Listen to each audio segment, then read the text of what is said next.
La la la la la. Mon ami, comment vas-tu? Bienvenue cette semaine dans une nouvelle vidéo consacrée à la construction de Brigitte. Je suis super content de te faire cette vidéo, je l'attendais depuis le début, c'est probablement ma vidéo préférée. Dans cette vidéo, je pose tout le lambris, je fais toute la peinture, je pose le carrelage dans la douche. On est parti. Introduction.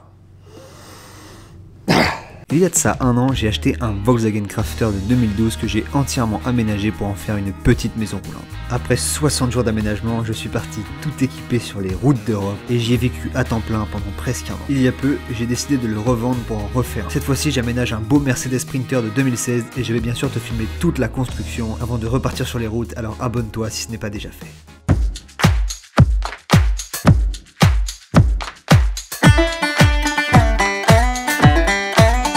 On commence cette vidéo par la pose du chauffage, c'est le modèle Autotherm R2D, c'est un chauffage diesel raccordé sur l'électricité avec une pompe diesel comme tu peux le voir ici qui se place entre le chauffage et le réservoir du véhicule. Pour ça il faut que tu démontes le réservoir du véhicule, il faut que tu te branches dessus avec une pompe qui est fournie déjà à l'achat du chauffage en faisant un trou de 16 mm.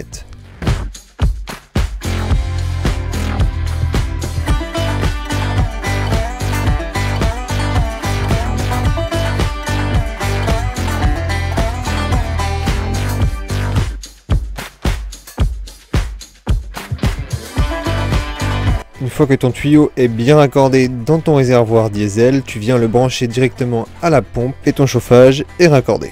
Tu viens ensuite installer un pot d'échappement et la sortie d'air propre au chauffage. Je te montre tout ça très rapidement parce que tout est très bien expliqué sur la notice fournie.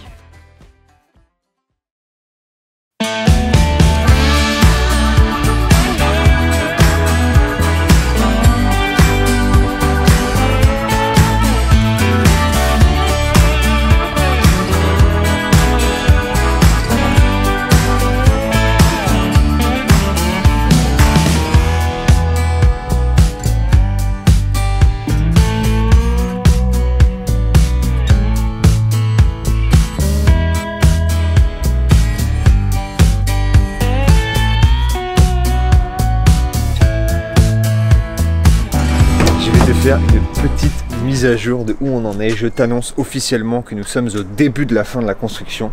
Après, on est quel jour aujourd'hui? Lundi, 3 semaines et demie. On est mardi, 3 semaines et demie de construction. Bientôt 4 semaines, on est au début de la fin.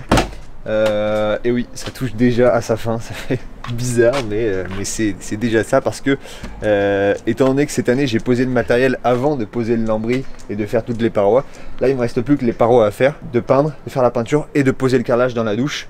Et de poser les panneaux solaires, donc il reste presque rien à faire et après bah, ce sera fini globalement, il restera vraiment plus grand chose à faire, quelques petits détails à droite à gauche mais globalement. Donc voilà, la prochaine étape c'est la peinture, on est parti.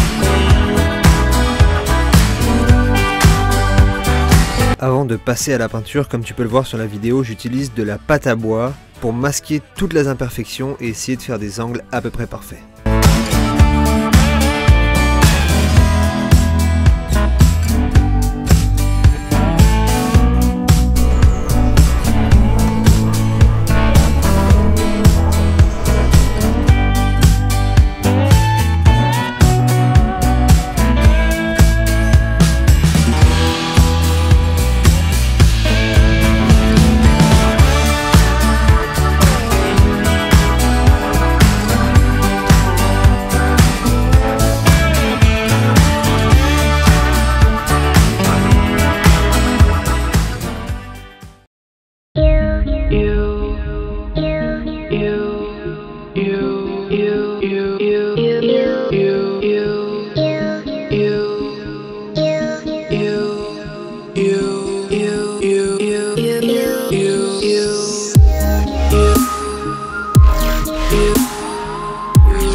Le matelas dans Brigitte est installé, c'est bon, Brigitte a son lit. Un bon lit double, comme dans Alphonse, de 175 de largeur par à peu près 180 de long, un peu moins, 178 de long. Ça fait plaisir, enfin là je me suis allongé pour la première fois, c'est toujours super agréable ce moment. Alors ce qui est moins agréable par contre, et ça c'était comme dans Alphonse, et ça me perturbe, c'est d'acheter un matelas tout neuf, de le recevoir, de le laisser gonfler pendant quelques jours et ensuite de le couper. Commencer en fait recevoir un matelas et se mettre à le couper, ça fait toujours bizarre. Le matelas, un matelas assez gros de 16 cm. Et voilà donc en mode salon, alors évidemment il aurait fallu que je remette la table pour voir le mode salon complet, mais là je l'ai laissé comme ça. Donc voilà, ça c'est une belle étape aussi. Il va manquer les housses évidemment, ça va pas être pour cette semaine parce que c'est ma gentille petite maman qui s'occupe de ça, mais elle est en vacances. Donc ce sera pour la vidéo de la semaine prochaine avec toutes les autres petites finitions. Ce sera une vidéo consacrée on va dire aux finitions et peut-être sûrement à la pose des panneaux solaires parce que je les pose en général à la toute fin. Donc voilà. Alors, je vais profiter de cet instant dans la vidéo pour te parler des indispensables pour vivre à l'année dans son van. Je le dis souvent et je le répète souvent dans les vidéos, vivre dans son van à l'année, ce n'est pas du tout pareil que d'avoir un van pour partir les week-ends, pour être en vacances 2 semaines par an, ou un week-end tous les 2 mois, ou même tous les mois, ce n'est pas pareil, c'est pas du tout le même aménagement. Il faut bien comprendre que le jour où ce van, ça devient ta maison, ça veut dire que tous les jours ou tous les 2 jours, il va falloir que tu prennes une douche ici. Ça veut dire que tous les jours, voire 2 fois par jour, il va falloir que tu cuisines. Ça veut dire que tous les jours, il va falloir que tu dormes ici. Ça veut dire qu'il va falloir que tu vives dans cet espace. Et là, ça change tout parce que là, tu vas chercher l'aménagement le plus optimisé possible. Parce que tous les détails qui vont un petit peu t'embêter une fois tous les 2 mois ou les vacances pendant 2 semaines, ici, tu peux pas les avoir. Parce que tu es 24 heures sur 24, 7 jours sur 7 dans cet appartement mobile. Même dans cette maison roulante, mobile, je dirais. Donc, les indispensables. On commence tout de suite. Dans cette vidéo, tu as vu, j'ai monté le chauffage. C'est l'Autotherm R2D. Pour moi, c'est un indispensable si tu vis à l'année dans un van, si tu n'as pas de chauffage. Je pense que ça va être très compliqué. Évidemment, dépendamment d'où tu vis, si tu es dans les Caraïbes, si tu es en Martinique, si, voilà, peut-être que tu en auras moins besoin, mais on va dire pour le continent européen, nord-américain, pour le Québec, etc. Encore plus pour le Québec, si tu n'as pas de chauffage. Là, ça va être compliqué. Alors, tu n'es pas obligé d'avoir un chauffage qui fonctionne au diesel, tu peux avoir un chauffage électrique, il faudra que tu aies un bon système électrique. Tu peux aussi avoir un poêle à bois. Pour le cas français, VASP, ce n'est pas homologable, mais c'est tout à fait possible d'avoir un poêle à bois dans son van. Donc bref, il y a pas mal de moyens de se chauffer. Quand je dis chauffage, ça comprend pas mal de possibilités de chauffage, mais globalement, il faut pouvoir se chauffer dans ton van. Deuxièmement, et j'insiste beaucoup dans les vidéos là-dessus, donc je pense que tu commences à le comprendre, l'isolation c'est extrêmement important. Par exemple, il y a en ce moment une tondeuse qui fonctionne, je ne suis pas sûr que tu l'entendes, et pourtant il y a une tondeuse qui tourne très proche d'ici. On l'entend pas parce que isolation phonique, parce que isolation thermique aussi, donc les deux sont très importants. Pour ça j'utilise, tu le sais, de l'Armaflex. Je t'invite à aller voir les autres vidéos consacrées à ça, mais voilà, l'isolation pour moi c'est vraiment important, c'est un indispensable si jamais tu veux vivre en van à l'année. Alors le troisième et dernier indispensable pour moi, pour vivre à l'année dans son van, c'est de l'espace, un minimum d'espace. Ça paraît logique, mais je pense qu'il serait difficile de vivre dans un van où tu ne peux pas, par exemple, te tenir debout. Personnellement, je fais... Ça, c'est quand même marrant que ça tombe à ce moment-là. C'est le lanterneau. J'ai ma hauteur, en plus je suis en chaussures, laisse-moi les enlever. Personnellement, je fais 1m89 et j'ai ma hauteur dans un L2H2 Crafter Sprinter, donc modèle Mercedes et Volkswagen Crafter et Sprinter qui font 2m71 de haut, et à l'intérieur je crois qu'on est presque sur une hauteur de 2 mètres. Si t'enlèves l'isolation, le parquet, etc., on arrive à peu près à 1m90, donc tu vois 1m89, j'ai juste ma hauteur. C'est une question qui revient beaucoup. Je reçois régulièrement des messages concernant la hauteur dans le van, donc voilà, sache que avec 1m89, j'ai ma hauteur dans les modèles Volkswagen Crafter et Mercedes Sprinter. C'est la raison pour laquelle je choisis ces modèles-là, parce que dans un Ducato par exemple, je n'aurais pas ma hauteur et ce serait pour moi pas envisageable, parce que je ne peux pas vivre dans un van où je vais devoir me tenir comme ça. Ce serait vraiment franchement désagréable. Et encore une fois, pour les vacances, c'est pas un problème, mais pour toute l'année, là ça devient un problème. Donc bref, avoir suffisamment d'espace, pouvoir être mobile, tu vois, ne pas toujours être plié en 4, etc. Et bah ça pour moi c'est vraiment indispensable. Et puis voilà, ça ce serait mes indispensables. Et ensuite, mais ça c'est optionnel, c'est selon toi, c'est comme tu veux. Moi pour moi, une vraie douche c'est indispensable. Je serais pas capable de vivre dans un van à l'année qui n'a pas de douche, tout simplement parce que pour moi c'est vraiment indispensable. Mais ça dépend de chacun, c'est pas obligatoire. Et après, t'es pas obligé de la faire en carrelage. Mais justement, en parlant de la douche, il va bien falloir que je la construise. Donc c'est parti, construction de la douche. Et en cette belle matinée ensoleillée, je vais en profiter pour te montrer quelques images de la région. J'ai d'abord posé un enduit d'imperméabilisation dans la douche avant de poser le carrelage métro juste ici. C'est parti.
Voilà donc pour la construction de la douche. Comme tu peux le voir, comme les dernières, en carrelage également, elle fait la même taille que dans la fonce. Ça, je t'invite à aller voir la vidéo numéro 11 avec tous les plans de tout le van si jamais ça t'intéresse.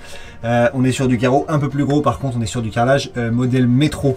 Donc moi j'adore ce carrelage, je suis vraiment un grand fan. Donc les conseils que je peux te donner pour la salle de bain: il faut que tu utilises des joints hydrofugés, qui sont des joints spéciaux qui sont habitués à recevoir de l'eau. Ça s'utilise aussi dans les cuisines, sur les terrasses extérieures, etc. Et sinon, c'est de la colle classique du carrelage, ça ne bouge pas une fois que c'est collé, pas plus que dans un van ou dans une maison. Ce qui est très important, c'est le support. Donc moi, comme tu l'as vu avant, j'ai imperméabilisé la douche avec un primaire, plus ensuite avec 2 voire même 3. Moi j'ai mis 3 couches donc de produits d'imperméabilisation. Le support quand tu poses du carrelage est extrêmement important, que ce soit dans un van ou que ce soit dans une maison. Donc c'est important de bien le faire. Si jamais tu as suivi les premières vidéos, tu sais que derrière un tasseau en bois qui permet de renforcer toute la structure, etc. Bref, le support est très important. Mais globalement, je sais qu'il y a pas mal de craintes par rapport à ça. Mais aujourd'hui, on en voit énormément des vannes avec des salles de bain en carrelage. Donc si ça se fait de plus en plus, c'est bien que les gens sont pas complètement fous. Donc voilà, personnellement, j'avais eu aucun problème avec Alphonse. Et là, je pense non plus qu'il n'y aura pas de problème. Donc voilà pour les conseils que je peux te donner. Sinon, j'ai aussi parfois des remarques concernant le poids. Alors sache que Alphonse faisait 2700 kg, d'accord? Tout compris avec la cuve d'eau de 100 litres pleine. Donc en fait, il faisait que 2600 kg sur une base de 2200 kg. Ce qui fait à peu près 400 kg d'aménagement. C'est vraiment pas grand chose. On est sur une limite totale de 3,5 tonnes. Donc 2700 kg, 3,5 tonnes. T'as vu, il y a quand même pas mal de marge.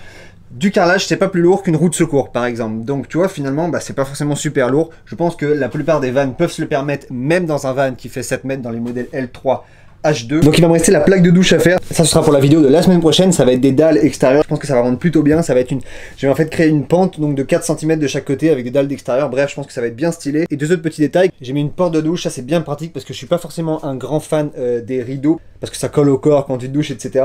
Donc j'ai pas filmé le montage de la porte de douche parce que c'est une porte de douche très classique que j'ai acheté sur Amazon. Si jamais ça t'intéresse, je te mettrai le lien dans la description. Et deuxième petit détail, cette année j'ai mis un séparateur d'urine avec une cuve d'urine qui va directement en dessous le van. Ça non plus, je l'ai pas filmé parce que globalement c'est du montage classique. C'est une cuve pipi tout simplement qu'il y a en dessous le van avec un séparateur d'urine. Ça également, je te mets le lien dans la description si ça t'intéresse. Donc voilà, la fin de la douche, on le verra dans la vidéo de la semaine prochaine. Voilà ce que je pouvais te dire cette semaine. Voilà donc pour la vidéo de cette semaine. J'espère qu'elle t'a vraiment plu. C'était vraiment une étape qui était ultra agréable à faire. J'aime beaucoup poser le lambris, j'aime beaucoup travailler le bois, j'aime beaucoup faire de la peinture. J'aime moins poser du carrelage, mais le résultat est très satisfaisant. C'est toujours très sympa de se voir avancer assez vite. Et que aussi bien le carrelage que le lambris, ça se pose assez rapidement et donc on voit vite le résultat arriver. Et donc c'est vraiment très agréable. J'espère que ça t'aura donné envie d'aménager toi aussi ton van, particulièrement cette vidéo, pour voir que finalement, l'aménagement d'un van, c'est vraiment plusieurs paliers. Il y a 2 ou 3 vidéos, je t'expliquais que là, on commençait vraiment l'aménagement parce que je faisais la structure et l'armature. Et bien là, on est en train de terminer l'aménagement parce que justement, une fois que toute la peinture est faite, une fois que la salle de bain est faite, une fois que tout le lambris est posé, etc. Là, franchement, on commence à être bien chaud et ça commence très fortement à sentir le départ. C'était l'avant-dernière vidéo sur la construction de Brigitte. La prochaine et dernière vidéo, c'est la semaine prochaine. On se voit donc dans une semaine. Prends soin de toi. Ciao.